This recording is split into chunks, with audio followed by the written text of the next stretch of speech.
8화. 피보다 진하다. 3개월이 지났다. 가을이 왔다. 낙엽이 거리를 뒹굴고 차가운 바람이 불었다. 나는 법원 앞 벤치에 앉아 있었다. 오늘은 신준호의 최종 선고일이었다. 지난 3개월 동안 많은 일이 있었다. 대한산업은 사실상 해체 수순을 밟고 있었다. 주가는 폭락했고 주요 계열사들이 매각되었다. 신동철 회장은 구속되어 재판을 받고 있었다. 최진수 상무도 감옥에 있었다. 그리고 오늘 신준호의 형량이 결정된다. 형, 들어가요. 신민호가 내 옆에 섰다. 그는 지난 3개월 동안 나와 함께했다. 가족에게 버림받고 재산도 잃었지만 그는 후회하지 않았다. 그래, 가자. 우리는 법정으로 들어갔다. 방청석은 가득 차 있었다. 언론, 피해자들, 그리고 대한산업 직원들. 신준호가 들어왔다. 수갑을 차고 죄수복을 입고 예전의 그 완벽한 모습은 온데간데 없었다. 머리는 헝클어졌고 얼굴은 수척했다. 눈빛은 공허했다. 그가 나를 봤다. 우리의 눈이 마주쳤다. 그의 눈에는 증오가 가득했다. 여전히 나를 원망하고 있었다. 판사가 입장했다. 재판이 시작되었다. 피고인 신준호, 최후 진술하십시오. 신준호가 일어났다.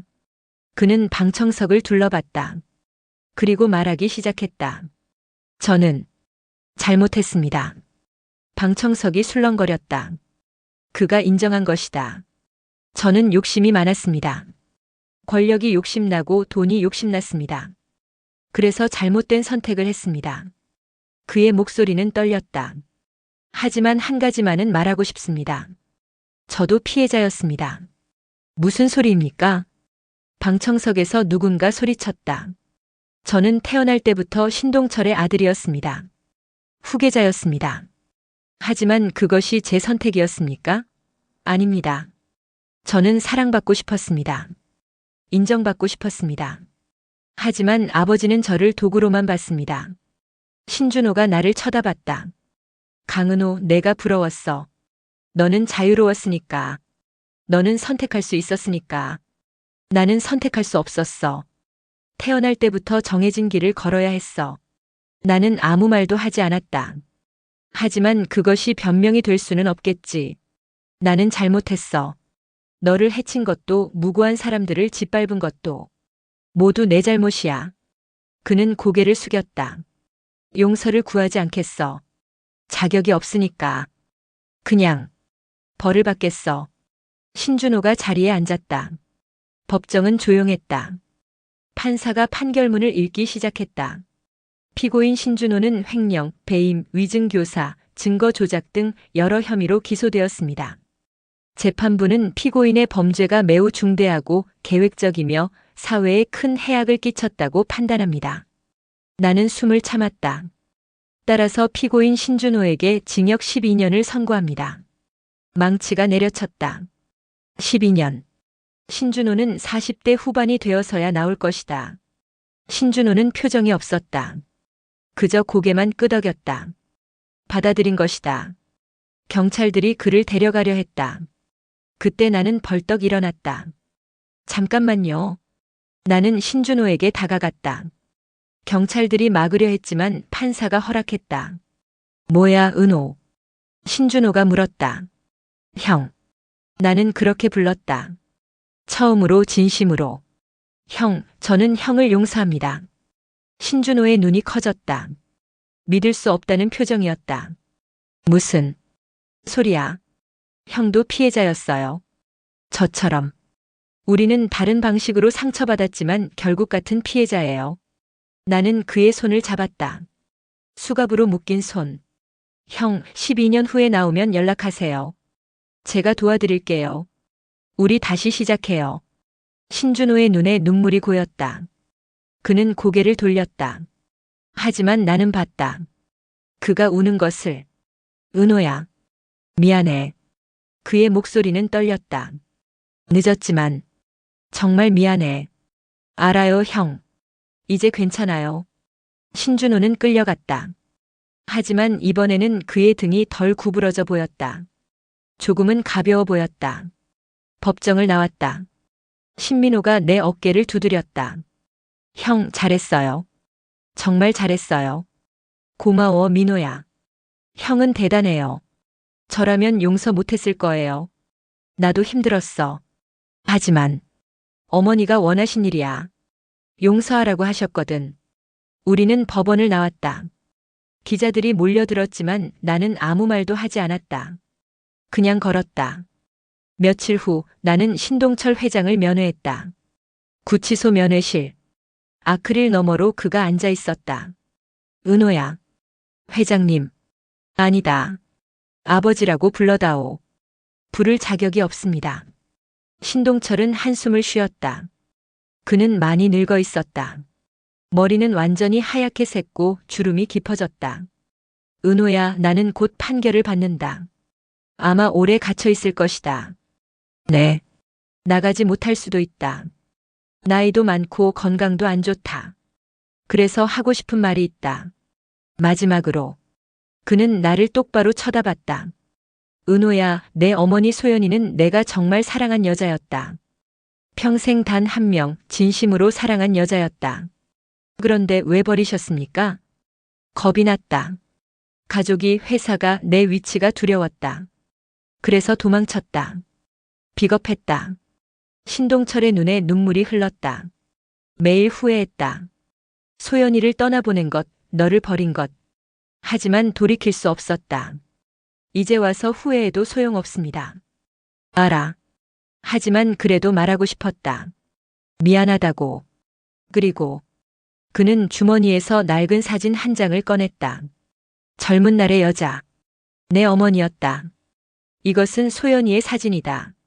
내가 유일하게 간직한 사진이다. 너에게 주고 싶다. 교도관이 사진을 내게 건넸다. 나는 그것을 받았다. 어머니의 미소가 따뜻했다. 은호야, 나는 내게 아버지 노릇을 못했다. 하지만 그래도 너는 내 아들이다.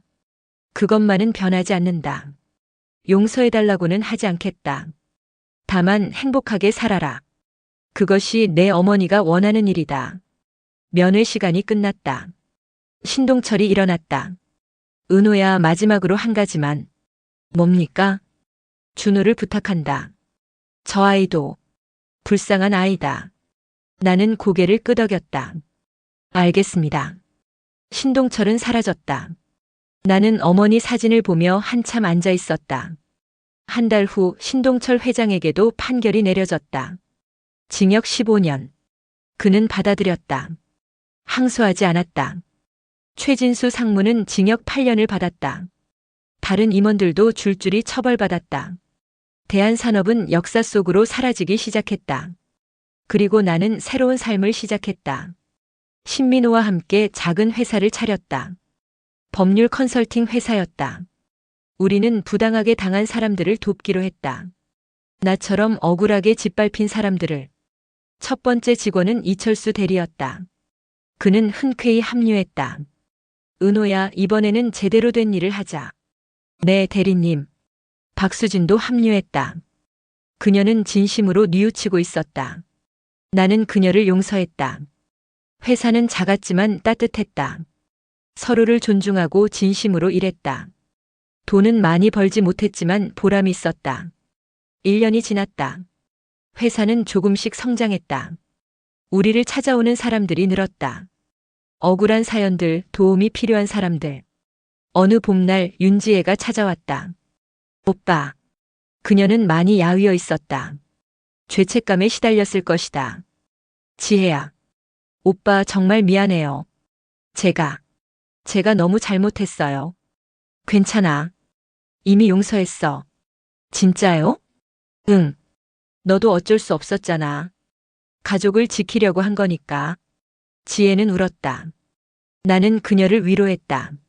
지혜야, 이제 괜찮아. 다 지나갔어. 그녀는 한참을 울다가 물었다. 오빠, 다시 시작할 수 있을까요? 오빠랑. 나는 고개를 저었다. 지혜야, 우리는 다시 돌아갈 수 없어. 너무 많은 일이 있었어. 알아요. 그럴 줄 알았어요. 하지만 친구로는 지낼 수 있어. 괜찮지? 네. 고마워요, 오빠. 그녀가 떠났다. 나는 창밖을 바라봤다. 벚꽃이 피어 있었다. 봄이 왔다. 2년이 지났다. 회사는 더 성장했다. 직원도 10명이 넘었다. 우리는 많은 사람들을 도왔다. 부당에 고당한 사람들, 사기당한 사람들, 억울하게 고통받는 사람들. 그 과정에서 나는 배웠다. 복수보다 중요한 것이 있다는 것을. 미움보다 강한 것이 있다는 것을. 사랑이었다. 용서였다. 희망이었다. 어느 날 나는 어머니 묘소를 찾았다. 신민호가 어머니 무덤이 어디 있는지 알아냈다. 서울 근교의 작은 공동묘지였다. 묘비는 소박했다. 김소연지묘. 나는 묘 앞에 무릎을 꿇었다. 꽃을 놓았다. 엄마, 저 왔어요. 늦었지만 바람이 불었다. 따뜻한 바람이었다. 엄마, 저 이제 괜찮아요. 복수도 끝났고 새로운 삶도 시작했어요. 눈물이 흘렀다. 엄마가 원하신 대로 용서했어요. 힘들었지만 해냈어요. 나는 한참 동안 울었다. 32년 동안 참았던 눈물을 다 쏟아냈다. 엄마, 보고 싶어요. 얼굴도 모르지만 그래도 보고 싶어요. 형. 뒤에서 신민호의 목소리가 들렸다. 그가 내 옆에 무릎 꿇었다. 이모님, 안녕하세요. 저는 신민호예요. 은호 형의 동생이에요. 그도 절을 했다. 이모님, 제가 형을 잘 돌볼게요. 약속드려요. 우리는 한참 동안 그 자리에 있었다. 해가 질 때까지. 돌아오는 길 신민호가 물었다. 형, 후회 안 해요? 뭘? 복수한 거요. 많은 걸 잃었잖아요. 나는 생각했다. 복수를 하면서 나는 3년을 보냈다. 고통스럽고 괴로운 시간들이었다. 후회는 안 해. 하지만 이제는 그만하고 싶어. 그만요? 응. 복수는 끝났어. 이제는 살고 싶어. 진짜로. 신민호가 웃었다. 좋아요, 형. 우리 같이 잘 살아요. 그래, 함께. 그날 밤 나는 오랜만에 편하게 잠들었다. 악몽도 없었다. 평화로웠다. 3년이 지났다. 나는 35이 되었다. 회사는 더욱 성장해서 지점도 생겼다. 우리는 많은 사람들에게 희망을 주었다. 그리고 나는 새로운 사랑을 만났다. 회사에서 일하는 변호사였다. 착하고 따뜻하고 나를 이해해주는 사람이었다. 우리는 결혼을 약속했다. 결혼식 날 나는 어머니 사진을 가슴에 품었다. 엄마, 저 행복해요. 정말 행복해요. 신민호가 주례를 섰다. 이철수 대리가 축사를 했다. 원장 선생님과 고아원 아이들도 왔다. 그리고 놀랍게도 한 사람이 더 왔다. 신준호였다. 모범수로 일찍 가석방되었다고 했다. 은호야. 축하해. 그는 많이 변해 있었다. 겸손해 보였고 진심 어린 미소를 지었다.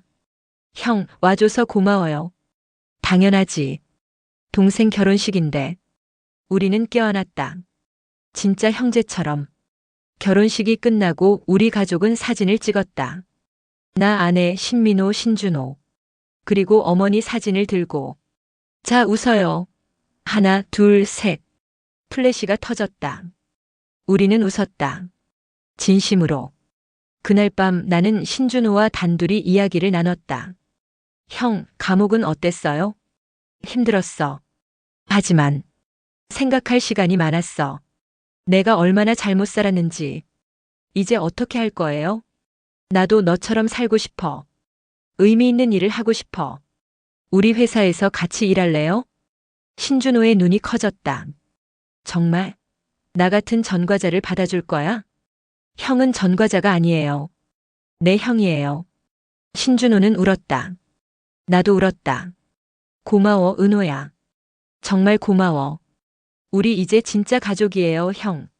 한 달 후 신준호가 회사에 합류했다. 처음에는 어색했지만 점점 적응했다. 그는 진심으로 일했고 사람들을 도왔다. 5년이 지났다. 나는 40이 되었다. 아이도 생겼다. 아들이었다. 아내가 옆에 왔다. 무슨 생각해? 그냥. 여기까지 오기까지 참 많은 일이 있었다는 생각. 아내가 내 손을 잡았다. 당신 정말 대단해. 그 모든 걸 이겨냈잖아. 혼자는 못했어. 다들 도와줬으니까. 그래도 당신이 먼저 용서했잖아. 그게 제일 어려운 일이야. 나는 아내를 꼭 껴안았다. 당신이 있어서 행복해. 나도. 그날 밤 나는 일기를 썼다. 오랜만이었다. 오늘은 정말 행복한 하루였다. 가족들과 함께 웃고 이야기하고. 이런 날이 올 줄 몰랐다. 10년 전 나는 복수만 생각했다. 미움에 가득 차 있었다. 하지만 지금은 다르다. 사랑으로 가득하다. 어머니의 말씀이 맞았다. 용서가 나를 자유롭게 했다. 이제 나는 과거의 짐을 내려놓았다. 신준호 형과 화해하고 신민호와 진짜 가족이 되었다. 아내와 아들을 얻었다. 의미 있는 일을 하고 있다. 이것이 진짜 복수가 아닐까?